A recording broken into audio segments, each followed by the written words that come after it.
네, 귀한 찬양 하나님께 영광이 된 줄 믿습니다. 우리 말씀의 제목을 함께 봅니다. 예수님이 평화입니다. 예수님이 평화입니다. 우리에게 잘 알려진 시 가운데 이런 시구가 있습니다. 내가 그 이름을 불러주기 전에는 그는 다만 하나의 몸짓에 지나지 않았다. 내가 그의 이름을 불러주었을 때 그는 나에게로 와서 꽃이 되었다. 그 김춘수 시인의 꽃이란 시에 나오는 우리에게 잘 알려진 식구입니다. 저와 여러분, 예수님을 모르고 예수님의 십자가의 은혜와 부활의 능력과 소망을 모르고 살았을 때 저와 여러분은 그저 한낱 하나의 죄인에 불과했습니다. 우리의 죄와 허물로 죽을 수밖에 없는 불쌍한 죄인이었습니다. 그러나 하나님이 예수 그리스도의 십자가를 통해서 저와 여러분을 부르셨어요. 우리를 부르셨을 때 그 부르심에 응답한 저와 여러분, 하나님을 향해서 아버지라고, 예수님을 향해서 주님, 그렇게 불렀습니다. 그때 저와 여러분, 죽을 수밖에 없었던 죄인에서 구원받은 영광의 하나님의 자녀가 되었습니다. 할렐루야. 너무나 소중한 하나님의 자녀, 그러나 이렇게 소중하고 복된 그리스도인이 되기까지는 넘고 극복해야 할 과정이 있는 것입니다.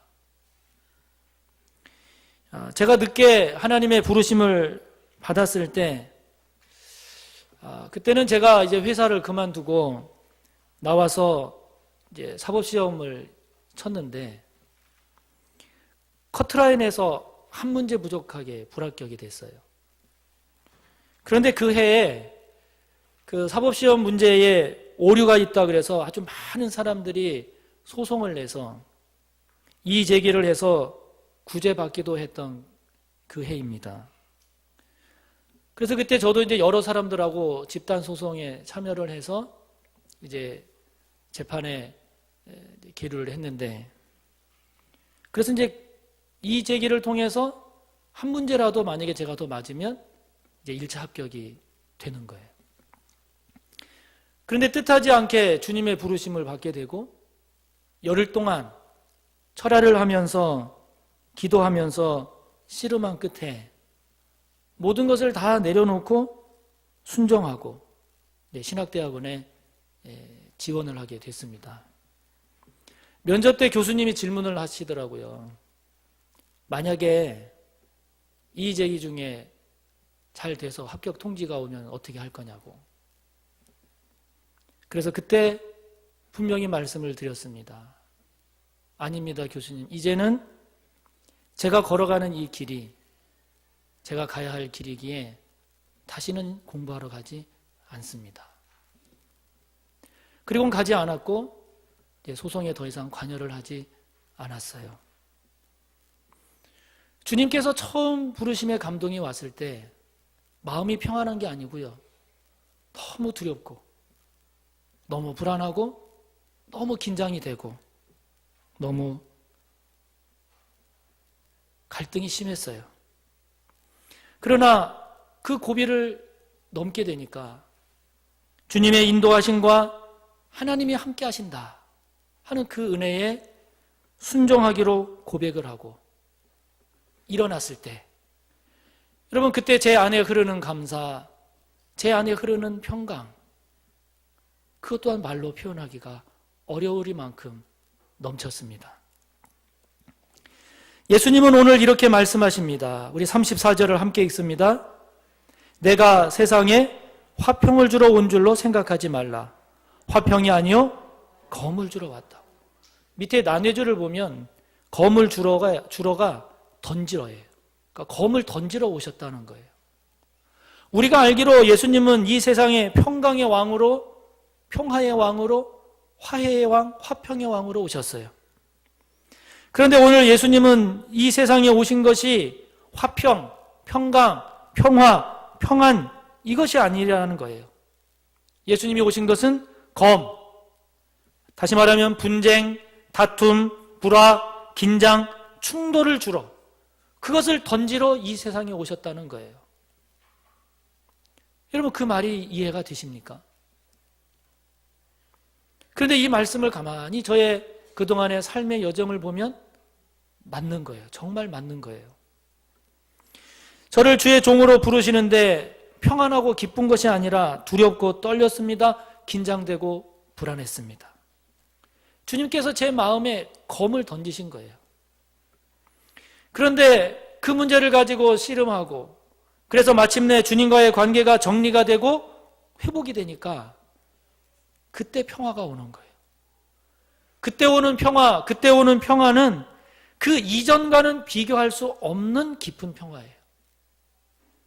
그 이전과는 비교될 수 없는 아주 깊은 평강이었습니다. 그때나 지금이나 후회는 없고 그저 감사할 따름인 거예요. 이런 나를 주의 종으로 부르신 것이 그저 너무 복되고 감사할 뿐이에요. 35절과 36절을 보면 이어서 주님 이렇게 말씀을 하세요. 내가 온 것은 사람이 그 아버지와 딸이 어머니와 며느리가 시어머니와 불화하게 하려 함이니 사람의 원수가 자기 집안 식구니라. 가장 가까워야 할 사람이 원수래요. 그 청주 여자교도소 여성 무기수 45명을 조사를 해보니까 여러분 반수가 약 50%가 남편을 살해한 경우예요. 그 다음으로 많은 경우가 어떤 경우인 줄 아세요? 부모를 살해한 경우예요. 그 다음이 형제 자매고, 그 다음이 친척이고, 그 다음이 애인이에요. 가장 가까워야 할 피를 나눈 사이이기 때문에, 오히려 가깝기 때문에 원수가 되는 거예요. 저는 고등학교 다닐 때 교회 다닌다고 아버지한테 혼났어요. 맞기도 했어요. 예수 믿는 것이 검이 되어서 우리 가정에 던져졌어요. 여러분, 지금까지도 저 예수 믿는다고 저 혼내고 때리는 분은 가족밖에 없어요. 아버지밖에 없어요. 아무도 다른 사람은 저한테 너 왜 교회 다니냐, 너 미쳤냐, 이런 사람 없어요. 가족이 그래요. 말 잘 듣는 아들이라고 생각했는데 예수 믿겠다고 아버지에게 저항하고, 예배 드리겠다고 아버지의 뜻에 불순종하고 내 뜻을 세우니 여러분 집안에 긴장감이 도는 거예요. 예수 믿는 것 때문에 조용하던 집안이 시끄러워졌어요. 별 문제 없던 부모님과의 관계가 금이 가게 되고, 서로가 아니 이 자식이 어떡하다가 이렇게, 또 저는 저대로 아니 아버지가 되어서 이렇게 자식의 마음을. 그런데 복음으로 극복한 지금, 얼마 전에 아버지를 다시 만나는 기회가 됐는데 그때 그러시더구만요. 네가 이 세상에서 제일 힘든 길을 걸어간다. 격려하셨습니다. 새로운 평화가 이루어진 거예요. 여러분, 진정한 평화는 가족 안에서 이루어지기가 가장 어려운 겁니다. 진정한 평화라고 하는 것은 단순한 싸움이 없는 상태가 아닙니다. 그것은 일시적인 평화고, 구원이 이루어지지 않는 상태에서의 평화는 사탄이 지배하는 어둠의 지배이기 때문에 진정한 평화가 아닙니다. 진정한 평화는 검을 통과해서 구원으로 하나님과의 관계를 회복해서 이룬 평화, 그 평화가 진정한 평화고 참된 샬롬, 참된 평화입니다. 십자가를 통과해야, 십자가를 통과해서 부활의 영광과 능력과 소망 안에 거해야, 그래야 진정한 평화가 오는 것입니다. 100마디의 듣기 좋은 말보다 한마디의 복음을 전하는 것이 그 사람을 더 사랑하는 것임을 믿으십니까? 구원은 아직 이루어지지 않았는데 이제 아무런 표면적으로 문제가 없다고 그냥 넘어가고 있는 것은 없습니까? 하나님과의 진정한 평화보다 검이 던져지지 않기만을 더 원하고 살고 있지는 않습니까? 일시적인 평화, 덮어둔 평화가 아니라 하나님과의 진정한 화해를 이룬 구원에 도달한 평화, 십자가를 지나 부활의 영광과 소망 가운데 다다르는 참된 평화가 이루어지기를 간절히 바랍니다. 이어지는 37절부터 39절을 보면 주님이 이렇게 말씀하세요. 아버지나 어머니를 나보다 더 사랑하는 자는 내게 합당하지 아니하고 아들이나 딸을 나보다 더 사랑하는 자도 내게 합당하지 아니하며 또 자기 십자가를 지고 나를 따르지 않는 자도 내게 합당하지 아니하니라. 자기 목숨을 얻는 자는 잃을 것이요 나를 위하여 자기 목숨을 잃는 자는 얻으리라. 예수님께서 내가 세상에 화평을 주러 온 것이 아니라 검을 주러 왔다라고 하는 이 말을 다른 말로 표현하면 지금 이 말씀과 같이 세상과 주님 중에 누구를 더 사랑할 것이냐 하는 문제예요. 세상의 것과 하나님의 것 중에 무엇을 더 우선시할 것이냐 하는 것입니다. 하나님은 저와 여러분에게 내 부모를 공경하라 하셨습니다. 그러나 부모보다 더 사랑할 것이 있다는 거예요. 부모 공경보다 더 우선시해야 될 것이 있다는 거예요. 그것은 주님과의 관계요 하나님과의 관계라는 것입니다. 당연히 부모를 사랑하고 공경해야 하지만 저와 여러분이 부모를 예수님보다 더 사랑하게 될 때, 부모의 뜻을 하나님의 뜻보다 더 우선시하게 될 때 거기에는 진정한 평화가 임하지를 않습니다. 왜냐하면 그것은 하나님의 뜻이 아닌 인간의 뜻으로 얽혀진 상태이고 하나님의 영광이 아닌 부모의 영광을 위해서 사는 것이고 구원이 아닌 죄된 삶의 연장이기 때문에 진정한 평화가 이루어지지 않습니다. 그러나 부모보다 주님을 더 사랑하고 부모의 뜻보다 하나님의 뜻을 더 우선시할 때 그 검을 넘어서 하나님의 뜻 안에서 주님의 마음으로 진정한 부모 공경을 더 하게 되고 진정한 부모 사랑도 이루어질 수 있기에 진정한 평화가 이루어짐을 믿으시기 바랍니다. 여러분, 이게 부모와의 관계만 그렇겠습니까? 자녀와의 관계도 그렇습니다. 우리의 분신 같은 자녀, 그래서 우리가 내 새끼, 내 자식, 내 거라고 하지 않습니까? 이 우리의 분신과도 같은 이 자녀를 주님보다 더 사랑하게 되면 진정한 평화가 안 되는 거예요. 자녀를 주님보다 더 사랑하지 않으려면 그래서 저와 여러분이 우리 자신을 부인해야 되는 것이고 자기의 십자가를 져야 되는 것인데 자녀에 대해서 자기를 부인하고 자기 십자가를 진다는 것은 이 자녀가 내 새끼가 아니라는 거예요. 내 것이 아니라는 거예요. 내 자식이 아니라는 거예요. 하나님께서 우리 가정에 보내신 선물이라는 거예요. 하나님이 주인이시고 우리는 하나님께서 보내주신 이 귀한 생명을 하나님의 뜻에 맞게 양육하고 키우는 것이 우리의 본분임을, 저와 여러분이 자식의 주인이 아니라 청지기임을 분명히 해야 하는 것입니다. 그런데 여러분, 저나 여러분이나 가만히 이렇게 보면 자녀의 품질이 좋을수록 자꾸 내 것으로 생각을 해요. 공부도 못하고 속도 썩이는 자녀는 하나님께 잘 드립니다. 하나님, 이 자녀를 하나님께 맡겨오니 하나님 부탁합니다라고. 그런데 여러분, 공부도 잘하고 외모도 잘생기고 부모 말도 잘 듣는 자녀는 주님께 드리기가 어려운 거예요. 다 내 자랑으로 삼고 싶고 내 새끼라고 생각하는 거예요. 그래서 자기를 부인하고 그 자녀를 하나님 앞에 내려놓기가 어려워요. 그래서 여러분, 우스갯소리로 자식은요, 적당히 부모를 속삭여야 되는 거예요. 적당히 부모를 속삭여야, 그래야 내가 낳고 키웠지만 그러나 내 마음대로 안 되는구나.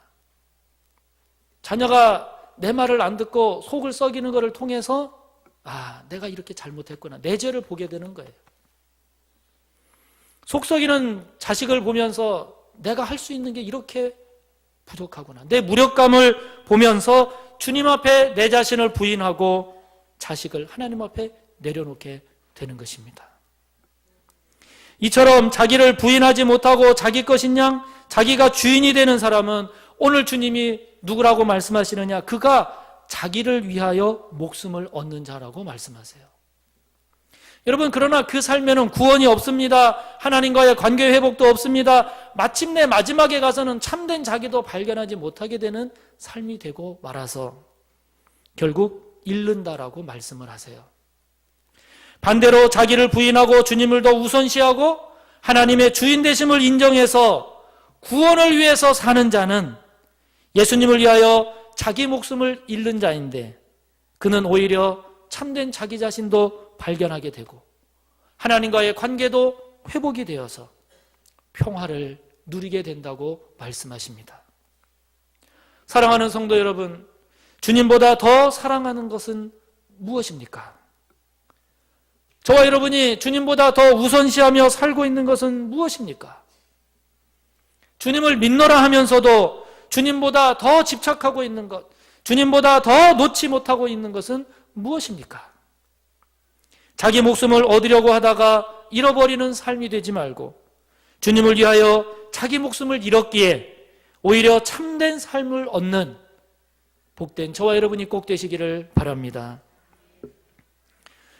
당시 유대 사회에서는 이런 규칙이 있었어요.